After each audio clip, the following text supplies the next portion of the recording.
السلام علیکم ورحمۃ اللہ وبرکاتہ۔ عزیز طلباء، یہ پاک سٹڈی کا ہمارا چوتھا لیکچر ہے اور آج ہم یہ دیکھیں گے کہ معاشرتی عدل و انصاف جو ہمارے ٹاپک چل رہا تھا لاسٹ ٹائم اور کچھ رہ گیا تھا لیکچر نمبر 3 میں، لیکچر نمبر 4 ہمارا یہاں سے شروع ہوگا۔ اسلام عورت کو باوقار مقام دیتا ہے۔ دیکھیے، اسلام سے پہلے یہ بات ہم سبھی جانتے ہیں کہ عرب کے بعض قبیلے بیٹیوں کو پیدا ہوتے ہی زندہ زمین میں دبا دیتے تھے، یا عورت کو قابل نفرت چیز سمجھتے تھے، عورت کو حصہ نہیں ملتا تھا، وراثت میں قتل کر دیا جاتا تھا، عورت ایک کھلونے کے طور پر سمجھی جاتی تھی۔ لیکن اسلام نے عورت کو باوقار مقام دیا ہے۔ عورت ماں ہو یا بہن، بیوی ہو یا بیٹی، ہر روپ میں اس کی اہمیت تسلیم کی گئی ہے۔ جیسے آپ اس کو یوں سمجھیے کہ عورت کے جس روپ سے ہمیں سب سے پہلے واسطہ پڑتا ہے وہ ہے ماں، اور ماں کا مقام کیا ہے؟ ماں کے قدموں کے پاس جنت کا تصور اسلام نے ہی ہمیں دیا۔ اسلام نے خواتین کو معاشی، ثقافتی اور خاندانی غرض ہر پہلو پر مکمل تحفظ فراہم کیا۔ اچھا، عورت کا پہلا روپ ماں ہے تو ماں کا روپ ہمارے لیے بڑا محترم۔ عورت کا دوسرا روپ جس سے ہمارا واسطہ پڑتا ہے وہ بہن ہے، بہن۔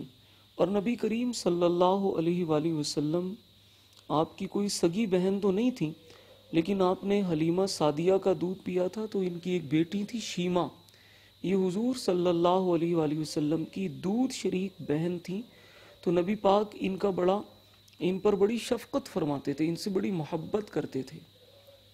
عورت کا تیسرا روپ وہ بیوی کی شکل میں ہے۔ اللہ کے نبی صلی اللہ علیہ وآلہ وسلم کی ازواج مطہرات، کوئی ایک زوجہ محترمہ بھی ایسی نہیں جنہوں نے حضور صلی اللہ علیہ وآلہ وسلم کی کوئی شکایت کی ہو۔ نہیں، تمام کی تمام ازواج نبی کریم صلی اللہ علیہ وآلہ وسلم کا حسن اخلاق، آپ کا طرز عمل، آپ کا گھریلو طرز معاشرت، اس سے بہت مطمئن اور بہت خوش تھیں۔ عورت کا چوتھا روپ ہے بیٹی کی شکل میں۔ اللہ کے نبی صلی اللہ علیہ وآلہ وسلم کی 4 بیٹیاں تھیں، چاروں بیٹیوں سے آپ بہت محبت فرماتے تھے، بالخصوص خاتون جنت سیدہ فاطمہ الزہرا رضی اللہ تعالی عنہا، ان سے تو آپ بہت شفقت اور محبت کا معاملہ فرماتے تھے۔ تو اسلام نے عورت کے چاروں جو روپ ہیں انہیں بہت باوقار مقام دیا ہے۔ اسلامی معاشرہ بوڑھوں، ناداروں یعنی کمزوروں، یتیموں اور بیواؤں کی تمام ضروریات پوری کرنے کا ذمہ دار ہے۔ قرآن مجید میں عورتوں کے حقوق کا تذکرہ مردوں سے پہلے کیا گیا۔ عورتوں کو اسلام نے پہلی بار وراثت میں حصے دار قرار دیا۔ وراثت کا مطلب یہ ہے کہ جب کوئی شخص فوت ہو جاتا ہے تو اس کی جو اولاد ہے وہ اس کے مال کو تقسیم کر لیتی ہے، اس کو ہم ترکہ بھی کہتے ہیں، اس کو وراثت بھی کہتے ہیں۔ اسلام سے پہلے عورت کو وراثت میں کوئی حصہ نہیں ملتا تھا، لیکن اسلام نے پہلی بار عورت کو وراثت میں حصہ دیا۔ وہ انہیں محفوظ اور مطمئن زندگی فراہم کرتا ہے۔ اسلامی نظام میں ہر فرد کو ہر پہلو سے انصاف فراہم کرنا حکومت کی ذمہ داری ہے۔ اسلامی ریاست میں دولت کا چند ہاتھوں میں ارتکاز نہیں ہوتا۔ دولت کا ارتکاز ہونا یہ کیا ہے، اس کو ذرا سمجھیے گا، بلکہ آپ اپنی کتاب کے اندر اس کو انڈر لائن کریں اور یہاں پر اس کا مطلب لکھ لیں۔ دولت کا چند ہاتھوں میں جمع ہو جانا، یعنی معاشرے کے باقی لوگ غریب رہ جائیں اور چند لوگ پوری سوسائٹی کی دولت کو سمیٹ لیں مختلف ہیلوں بہانوں سے۔ جیسے ہمارے ہاں آج کل کوئی چینی مہنگی کر کے پیسہ سمیٹ رہا ہے، کوئی جناب ہمارے ہاں دودھ مہنگا کر کے پیسہ سمیٹ لیتا ہے، کوئی کسی انداز سے، کوئی گندم، کوئی آٹا، کوئی مطلب کوئی دالیں مہنگی کر کے دولت سمیٹ رہا ہے. تو یہ ایک مخصوص طبقہ ہوتا ہے جو معاشرے سے دولت سمیٹ لیتا ہے. اور یہ بڑی خطرناک صورتحال ہوتی ہے کہ جب دولت سمٹ کر چند ہاتھوں میں آ جائے تو اس سے معاشرے میں غربت پھیلتی ہے. معاشرہ دو دھڑوں میں، دو طبقوں میں، دو گروہوں میں بٹ جاتا ہے، ایک امیر طبقہ اور ایک غریب طبقہ. تو اسلام کسی صورت بھی ارتکاز دولت ہونے نہیں دیتا، بلکہ اسلام یہ چاہتا ہے کہ دولت کی منصفانہ تقسیم ہوتی رہے اور اس کا ایک مربوط اور مکمل نظام موجود ہو، ایک پورا نظام ہو.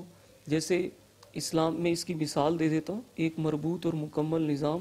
اسلام نے زکوٰۃ کا نظام دیا کہ آپ زکوٰۃ دیں، زمین کی پیداوار پر عشر، فصل کا 10واں حصہ اللہ کی راہ میں دیں، فطرانہ دیں. آپ کے پاس اگر مال ہے اور بڑی عید کا موقع آ گیا ہے تو آپ قربانی کریں. آپ کے پاس مال ہے تو آپ پر حج فرض ہو چکا، آپ حج کر کے آئیں. یعنی دولت کو روک کر نہ بیٹھیں بلکہ دولت کو حرکت میں رکھیں، دولت حرکت میں رہے. دولت کی جو مثال ہے وہ خون کی طرح ہے. جیسے انسان کے جسم کے اندر خون اگر گردش کرتا رہے تو ہمارا پورا جسم تندرست رہتا ہے، اور اگر جسم کے کسی ایک حصے میں خون کی گردش رک جائے تو وہی حصہ ڈیڈ ہو جاتا ہے، اسے کاٹنا پڑتا ہے. دولت کی مثال بہتے پانی کی طرح، جب تک یہ پانی بہتا رہے گا تو پاک رہے گا، اور جب یہی پانی کسی جگہ رک جائے گا تو کیچڑ بن جائے گی، گارا بن جائے گا، اس میں بدبو پیدا ہو جائے گی، اس میں کیڑے پڑ جائیں گے. تو اسلام نہیں چاہتا کہ چند ہاتھوں میں دولت محدود ہو جائے، بلکہ اس کے لیے اسلام نے منصفانہ تقسیم کا ایک پورا نظام دیا کہ آپ زکوٰۃ بھی دیں، فطرانہ بھی دیں، آپ قربانی بھی کریں، آپ عشر بھی دیں، زمین کی پیداوار میں سے اللہ کی راہ میں خرچ کر دیں، اور آپ صدقہ و خیرات بھی کریں، اپنے مسلمان بھائی پر صدقہ کریں، غریبوں کی مدد کریں. تو پاکستان بنانے کا جب فیصلہ ہوا تو مندرجہ بالا تمام اقدار یعنی تمام طریقوں کو اپنانے اور ریاست کو ایک ایسی مثالی ریاست بنانے کا خواب دیکھا گیا جس میں اخوت، بھائی چارہ، برداشت اور باہم تعاون کے جذبوں کو فروغ دیا جانا تھا. اب بیٹا ہمارے پاس چوتھا پوائنٹ ہے شہریوں کے حقوق اور فرائض. پہلے یہ سمجھ لیجئے کہ ہندوستان میں ہمیں نہ تو ہمارے حقوق ملتے تھے، اور جب ہمیں ہمارے حقوق نہیں ملیں گے تو ہم ظاہر ہے فرائض کس منہ سے ادا کریں گے. پاکستان ہم نے اسی لیے بنایا تھا کہ ہمیں اپنے حقوق ملتے رہیں تاکہ ہم اپنے فرائض ادا کر سکیں. پاکستان جیسی اسلامی ریاست کا قیام عمل میں لایا گیا تو ایک طرف شہریوں کے حقوق اور تحفظات کی اہمیت تسلیم کی گئی، تو دوسری طرف ان کے فرائض پر بھی بھرپور زور دیا گیا. ایک اسلامی معاشرے میں حقوق کے ساتھ ساتھ فرائض کا ذکر بھی خصوصی طور پر کیا جاتا ہے. ایک فرد کا حق دوسرے فرد کا فرض بن جاتا ہے. حقوق اور فرائض کا چولی دامن کا ساتھ ہے، یہ محاورہ ہے، چولی دامن کا ساتھ ہونا، یعنی حقوق اور فرائض لازم و ملزوم ہیں. حقوق ہوں گے تو فرائض ہوں گے، فرائض ہوں گے تو حقوق بھی ہوں گے. یہ لازم و ملزوم ہیں. فرائض ادا کر کے ہی ایک فرد حقوق حاصل کرنے کے قابل بنتا ہے. فرائض کا تعلق انسان کے ذاتی اور اجتماعی دونوں پہلوؤں سے ہوتا ہے. اسلامی ریاست کو حقوق اور فرائض کا باہم توازن ایک کامیاب ریاست بناتا ہے. یعنی آپ یوں کہیے کہ اسلامی ریاست میں شہریوں کو حقوق بغیر مانگے مل جاتے ہیں، حقوق مانگنا نہیں پڑتے. اور جب کسی شہری کو آپ بغیر مانگے اس کے حقوق دیتے چلے جائیں تو لازمی بات ہے وہ شہری اپنے فرائض ادا کرنے میں کوتاہی نہیں کرے گا، وہ خوشی خوشی اپنے تمام فرض ادا کرتا چلا جائے گا. اور یوں حقوق اور فرائض کا آپس کا توازن اسلامی ریاست کو ایک کامیاب ریاست بنا دیتا ہے۔ ایک اسلامی ریاست میں تمام شہریوں کو کسی تمیز کے بغیر، یعنی فرق، یہاں تمیز کا مطلب فرق، کسی فرق کے بغیر مختلف بنیادی حقوق مہیا کیے جاتے ہیں۔ حقوق وہ سہولتیں ہیں جو شہریوں کو ریاست کی طرف سے دی جاتی ہیں تاکہ وہ معاشرے میں بہت اچھی زندگی بسر کرنے کے قابل ہوں، جیسے زندہ رہنے کا حق، روزگار کا حق، عزت محفوظ رکھنے کا حق۔ تو یہی چیز وہ یہاں کہہ رہا ہے، ان کے جان، مال اور عزت کی حفاظت کی جاتی ہے، انہیں علم اور صحت کے حصول میں مدد دی جاتی ہے۔ اسلام نے تو صدیوں پہلے ان انسانی حقوق کا بھی واضح اعلان کر دیا تھا جو مغربی دنیا میں 20ویں صدی میں دیے گئے، یعنی جو آج کل میں دیے گئے ہیں، اسلام نے 1400 سال پہلے وہ حقوق دے دیے تھے۔ حقوق کے حوالے سے امیر، غریب، گورے، کالے، عربی عجمی میں کوئی فرق نہیں کیا جاتا۔ یہ عربی عجمی محاورہ ہے، جو عرب کے رہنے والے ہیں انہیں عربی کہتے ہیں، اور جو عرب کے باہر کے رہنے والے ہیں انہیں عجمی کہتے ہیں۔ اور یہ عرب کے لوگوں کا ایک فخر ہوتا تھا، یعنی وہ اپنے عربی ہونے پر فخر کرتے تھے، جبکہ نبی کریم صلی اللہ علیہ وآلہ وسلم نے یہ فرما دیا تھا کہ کسی عربی کو عجمی پر اور کسی عجمی کو عربی پر کوئی فوقیت نہیں۔ قیام پاکستان کی غرض و غایت یہی تھی، یعنی مقصد، غرض و غایت کا مطلب مقصد یہی تھا کہ انسانوں کو برابر حقوق ملے، وہ اپنی ترقی کے یکساں مواقع حاصل کریں، یعنی ہر شخص کو برابر ترقی کرنے کا موقع ملے، ان میں احساس کمتری نہ ہو، نہ نسلی برتری کا کوئی احساس موجود ہو، تاکہ ایک مثالی معاشرتی نظام دنیا کے روبرو لایا جا سکے۔ افراد کو حقوق کی فراہمی اور تحفظ کا فرض، یعنی حقوق فراہم کرنا اور تحفظ دینے کا جو فرض ہے وہ اسلامی ریاست پر عائد کیا گیا ہے، اسلامی ریاست پر لاگو کیا گیا ہے، یعنی یہ اسلامی ریاست کی ذمہ داری ہے۔ نیکسٹ ہے جی، پاکستان میں اقلیتوں کو تحفظ دینے کی سوچ بھی قیام پاکستان کے مطالبے کے پس منظر میں شامل تھی، بلکہ آپ اس کو یوں سمجھیے کہ قائد نے بارہا اپنے تقریروں میں، اپنے خطابوں میں یہ کہا کہ ہم اقلیتوں کو پاکستان میں بھرپور تحفظ دیں گے۔ بلکہ آپ سبھی جانتے ہوں گے، آپ نے پاکستان کے پرچم پر اگر غور کیا ہو تو یوں سمجھیے کہ پاکستان کے پرچم کا کوئی تقریباً 80% حصہ سبز ہے اور تقریباً 20% حصہ جو ہے وہ سفید ہے۔ تو پرچم کے اندر یہ سبز حصہ جو ہے یہ مسلمانوں کی نمائندگی کرتا ہے، اور پاکستان کے پرچم میں سفید حصہ یہ اقلیتوں کی نمائندگی کرتا ہے۔ یعنی ہم نے اس بات کا واضح طور پر اپنے جھنڈے کے اندر بھی اعلان کر دیا کہ پاکستان میں جہاں مسلمان رہیں گے وہاں اقلیتیں بھی پوری آزادی کے ساتھ اپنی زندگی گزاریں گی۔ تو قائد نے یہ واضح کر دیا تھا کہ پاکستان میں اقلیتوں کے حقوق کا پورا خیال رکھا جائے گا۔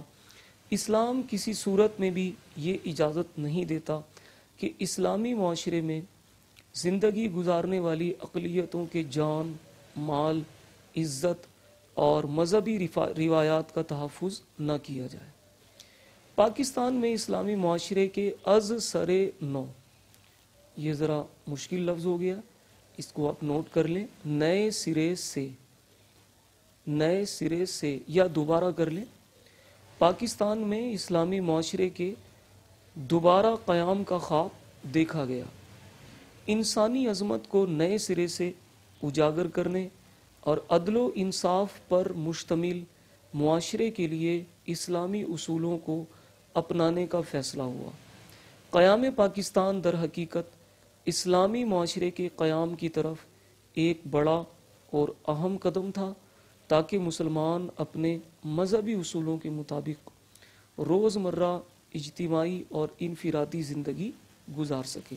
اجتماعی کا مطلب پوری قوم کی زندگی ہوتا ہے، اور انفرادی کا مطلب ایک فرد کی ذاتی زندگی۔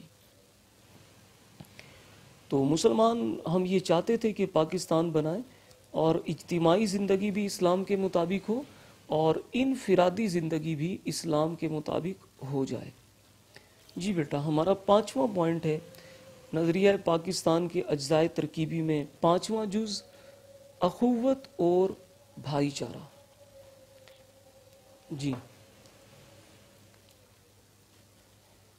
یہاں کہتے ہیں جی دین اسلام امن کا داعی ہے۔ یہ داعی دعوت سے ہے، یعنی اسلام امن کی دعوت دیتا ہے۔ خود اسلام لفظ سے ظاہر ہوتا ہے کہ اسلام سلامتی والا دین ہے، اور مسلمانوں کے مابین یعنی درمیان، مسلمانوں کے درمیان اخوت اور بھائی چارے کے جذبوں کو فروغ دینے پر زور دیتا ہے۔ بھائی چارے سے محبت، خلوص، قربانی، احسان اور ایک دوسرے پر شفقت میں اضافہ ہوتا ہے۔ تمام مسلمان ایک دوسرے کے بھائی ہیں، جیسا کہ قرآن مجید میں اللہ نے فرمایا انما المؤمنون اخوہ، مومن آپس میں بھائی بھائی ہیں۔ حدیث مبارکہ میں فرمایا المسلم اخو المسلم، مسلمان مسلمان کا بھائی ہے۔ ایک کا دکھ سبھی مسلمانوں کا دکھ، اور ایک کی خوشی سبھی مسلمانوں کی خوشی ہے۔ مسلمان ایک دوسرے کی مدد اور ضروریات پوری کرتے ہیں، ایک دوسرے کے کام آتے ہیں۔ اسلامی ریاست میں یہی اعلیٰ و عرفہ جذبے ریاست کو مضبوط سے مضبوط تر بناتے چلے جاتے ہیں۔ آپ خود غور کیجئے کہ جس ریاست کے اندر، جس ملک کے اندر ایک دوسرے کی مدد کی جاتی ہو، ایک دوسرے سے محبت کی جاتی ہو، خلوص ہو، قربانی ہو، ایک دوسرے کے لیے آپ قربانی دیتے ہوں، ایک دوسرے سے احسان اور شفقت کا معاملہ کرتے ہوں، آپ اپنے مسلمان بھائیوں کے لیے ایثار کر رہے ہوں۔ ایثار کا مطلب ایک چیز کی آپ کو خود بھی ضرورت ہے تو آپ اپنی ضرورت قربان کر کے کسی دوسرے کی ضرورت کو پورا کر دیں۔ جیسا کہ مشہور واقعہ ہے، ایک جنگ کے موقع پر صحابہ کرام علیہم رضوان میدان جنگ میں ہیں اور زخمی ہیں۔ کوئی پانی پلانے والا پانی لے کر ان زخمیوں کے درمیان جب گزرتا ہے تو ایک زخمی کی آواز آتی ہے العطش، میں پیاسا ہوں، مجھے پانی پلاؤ۔ جب یہ پانی لے کر ان کے پاس جاتے ہیں تو قریب کسی دوسرے زخمی کی آواز آتی ہے العطش، میں پیاسا ہوں۔ تو یہ پہلے زخمی یہ کہتے ہیں کہ مجھے نہیں، پہلے میرے بھائی کو پانی پلاؤ۔ جب یہ دوسرے کے پاس جاتے ہیں تو قریب سے کسی تیسرے کی آواز آتی ہے العطش، میں بھی پیاسا ہوں۔ تو یہ دوسرے زخمی یہ کہتے ہیں کہ مجھے نہیں، پہلے میرے تیسرے بھائی کو پانی پلاؤ۔ اب جب یہ تیسرے بھائی کے پاس پانی لے کر جاتے ہیں، تیسرے زخمی کے پاس، تو وہ شہید ہو چکے ہیں۔ جو واپس دوسرے کے پاس آتے ہیں تو یہ بھی شہید ہو چکے ہیں، اور جب واپس پہلے کے پاس آتے ہیں تو یہ بھی شہید ہو چکے ہیں۔ آپ غور کیجئے، یہ ہے اسلام کی تعلیمات، یہ ہے اسلامی ریاست۔ یعنی یہ نہیں ہے کہ ایک مسلمان دوسرے مسلمان کا گلا کاٹے، اس سے چھین لے، نہیں۔ آپ غور کریں کہ یہ لوگ زخمی تھے اور ان کا آخری وقت تھا، یہ لوگ جانتے تھے کہ ہم اب شہید ہونے والے ہیں، اللہ کی بارگاہ میں پیش ہونے والے ہیں۔ کیا کیفیت رہی ہوگی کہ انہوں نے کتنی کوشش کر کے جنگ لڑی ہوگی، تھکے ہوئے ہوں گے، زخموں سے چور چور ہوں گے، جسم سے خون بہہ رہا ہوگا، بچنے کی امید بھی کوئی نہیں ہے، لیکن اس وقت میں یہ کہتے ہیں کہ مجھے نہیں، میرے مسلمان بھائی کو پانی پلاؤ۔ یہ والی اخوت اور بھائی چارہ ہمیں ہندوستان میں نہیں مل رہا تھا، اسی کو پانے کے لیے ہم پاکستان بنانے کی طرف جستجو کر رہے تھے۔ اور میں آپ کو پھر یاد دلا دوں، وہی مواخات مدینہ جہاں نبی کریم صلی اللہ علیہ وآلہ وسلم نے ایک انصاری کو ایک مہاجر کا بھائی بنا دیا تھا، اور اس انصاری صحابی نے اپنے گھر کا آدھا مال اپنے مہاجر بھائی کو پیش کر دیا تھا۔ یہ والا اسلامی معاشرہ ہم چاہتے تھے کہ ایسا پاکستان بنایا جائے جس میں ایک کا دکھ سب کا دکھ ہو، ایک کا سکھ سب کا سکھ ہو۔ تو یہ معاشرہ ظاہر ہے ہمیں ہندوستان میں نہیں مل سکتا تھا، تو اس چیز نے، اس جذبے نے بھی ہمیں پاکستان بنانے پر ابھارا۔ یہ بیٹا ہمارے تینوں پوائنٹ اب ہم پانچوں پوائنٹ ہم ڈسکس کر چکے۔ نظریہ پاکستان کے اجزائے ترکیبی، یہ خاصا امپورٹنٹ لانگ ہے، کبھی کبھی یہ امتحان میں بھی آ جاتا ہے، تو میں پھر سے آپ کو دکھا دوں۔ یہ ہے نظریہ پاکستان کے اجزائے ترکیبی۔ اس کا پہلا جز بیٹا عقائد اور عبادات۔ عقائد آپ نے سنا 5 تھے، عبادات بھی 5، یعنی آمنت باللہ و ملائکتہ و کتبہ و رسلہ والیوم الآخر، یہ تھے آپ کے عقائد، اور عبادات 5 تھی، نماز، روزہ، حج، زکوٰۃ، جہاد۔ اس کے بعد ہمارا دوسرا جز تھا جس کے لیے ہم نے پاکستان بنایا۔ ہم چاہتے تھے کہ پاکستان میں جمہوری روایات، جمہوری طرز عمل، جمہوری حکومت موجود ہو، اور جمہوریت بھی انگریزی نہیں بلکہ اسلامی جمہوریت۔ اس لیے ہم نے پاکستان بنایا جہاں پر خلیفہ وقت اللہ کو بھی جواب دہ ہو، عوام کو بھی جواب دہ ہو، عوام کے تمام حقوق و فرائض پورے کیے جائیں۔ اور تیسرا جز تھا بیٹا معاشرتی انصاف اور مساوات، جس میں قانون کی نظر میں سب برابر ہوں، ذات پات کا فرق نہ ہو، عورت مرد یعنی مرد کی حاکمیت نہ ہو، عورتوں کو بھی برابر حقوق ملتے جائیں، امیر اور غریب کے لیے ایک جیسا قانون ہو، عورت کو باعزت باوقار مقام دیا جائے۔ اور ہم ایک ایسا معاشرہ چاہتے تھے، چوتھا نمبر، شہریوں کے حقوق و فرائض کا خیال رکھا جاتا ہو، حقوق بغیر مانگے ملتے جائیں تاکہ شہری اپنے فرائض ادا کرتے رہیں۔ اور پانچویں چیز تھی بیٹا اخوت اور بھائی چارہ۔ اس کے لیے، ان سب کے لیے ہم نے پاکستان بنایا تھا۔ امید ہے آپ کو یہ ٹاپک سمجھ میں آ گیا ہوگا۔ اگر پھر کوئی چیز، کوئی بات سمجھ میں نہیں آتی تو میں آپ کو ہر لیکچر کے اینڈ میں اپنا موبائل نمبر دکھا دیتا ہوں تاکہ آپ کو آسانی ہو۔ ابھی بھی میں یہ دکھا دیتا ہوں، آپ اس کو نوٹ کر لیں گے، پوچھ سکیں گے۔ اور بیٹا بلا ضرورت یہاں پر کال آپ نہیں کریں گے، ضرورت ہو تو آپ کال کیجئے، پوچھئے، ڈسکس کیجئے، لیکن نمازوں کے اوقات میں آپ کال نہ کیجئے گا۔ ایسے وقت میں کال نہ کریں جو نمازوں کا وقت ہو، اور آسانی کے ساتھ آپ ڈسکس کر سکتے ہیں۔ یہ بیٹا میں نمبر آپ کو دکھا رہا ہوں،